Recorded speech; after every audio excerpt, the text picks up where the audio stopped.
where does the search for an extraterrestrial artifact make most sense? Well, of course, looking for artifacts depends on activity of the extraterrestrials, and of course we don't know what they've done. We don't know what a truly advanced society may have done. And maybe they've built giant structures in their own solar system. Maybe they've moved out between the stars. Maybe they've actually even visited our solar system and left some sort of artifact on the moon, or maybe at what are called the Lagrange points here, places where you could leave something and it would stay there for quite a long period of time. You mentioned the moon. Do you think our moon is worth examining? Well, I do think that the moon is certainly worth examining in case somebody visited the moon, who knows what, 100 million years ago or 50 million years ago. If they visited our solar system, they would have, of course, seen that there's life on Earth. They wouldn't have seen advanced life. If they came more than 500 million years ago, they'd probably just see, microscopic life. But they would have, maybe decided, well, this planet has possibilities, and we'll leave a calling card in case they ever grow up. They can get in touch and join the Galactic Club or something like that. I mean, that's kind of a science fiction story, but maybe it happened. And they wouldn't leave that calling card on the Earth because the Earth has weather, the Earth has tectonic activity. All these things tend to erase anything you leave behind, and consequently they might do it on the moon where there's no weather. What might such an artifact look like? What do you think? Who knows what it would look like? It would have to look something like something artificial, and of course you'd want to mitigate the probability that it gets wiped out by another asteroid slamming into, or a comet, whatever, some rock just slamming into the moon, because that happens.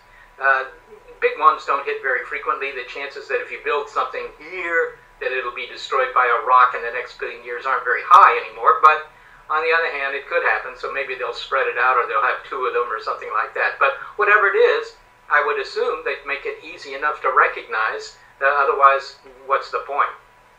The transit method is the most effective method by looking for exoplanets. Could this practice also help with searching for extraterrestrial artifacts? Well, I'm not quite sure how. The transit method could, if somebody had done something, this was a suggestion by a couple of French researchers, that maybe a really advanced society, simply to get attention, would build a giant, just an object, really just a screen, if you will, that would orbit their sun and that would periodically block some of the light from their sun, as seen from, for example, the Earth, and you would see, oh, here's a star that's dimming every, who knows how many days or months or years, and your first interpretation might be, well, that's clearly just another planet, the way we found planets with Kepler. But if the object were not round, if it were a triangle or a square or some other shape, then you would notice that if you had, a good telescope so you could see the details of the occultation, of the blocking of the light. And you say, we don't expect triangular planets in space, for example. Then that would tell you that somebody there had built something. So that's an artifact that you might be able to find. It requires a high, what's called signal to noise. In other words, a very good quality signal. Otherwise, you won't be able to tell the difference between a triangle and a ball of rock.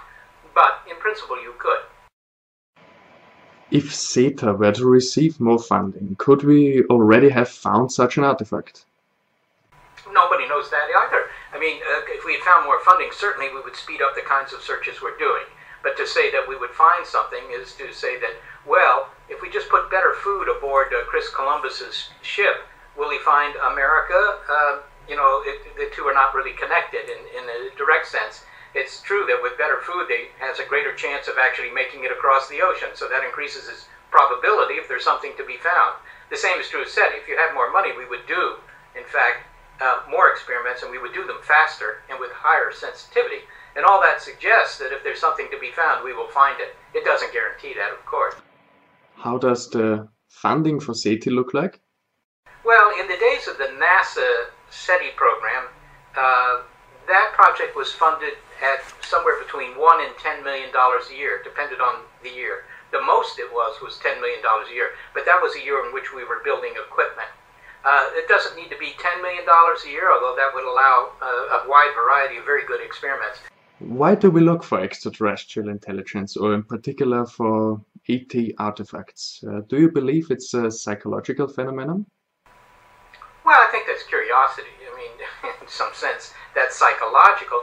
I mean, why are we interested in knowing whether there's there are islands in the Pacific with their own societies? Why was anybody interested in knowing that? It's very interesting to know. I mean, that's the basic curiosity of humankind. 99% of the population doesn't care. But if 1% of the population cares, then you do exploration. And it's always been the case that any society that doesn't do exploration in general falls behind because they become stagnant. Exploration is something that's not only psychologically satisfying, but actually has practical benefits. Ask the British.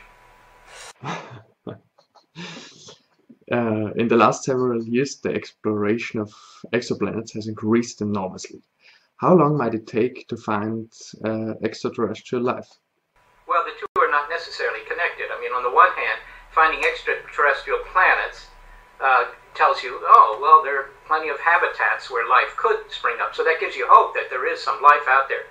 But remember, you could have looked at Earth for 4.5 billion years and not found any radio signals coming from Earth, even though Earth is a nice extraterrestrial planet for the Klingons, and it's even habitable from the standpoint of what we consider habitable.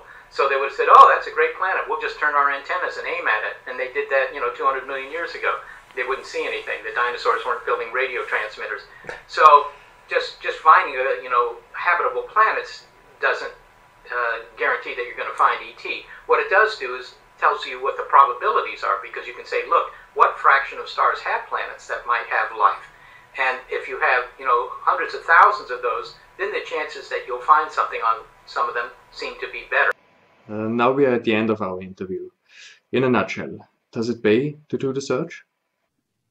Well, I think that if you have a good idea of why it is you suspect there might be an artifact in a given location, and you have some way of figuring out how you might search for it, then I think it does pay to do the search. Dr. Shostak, thank you for taking time. It's been my pleasure, Andreas.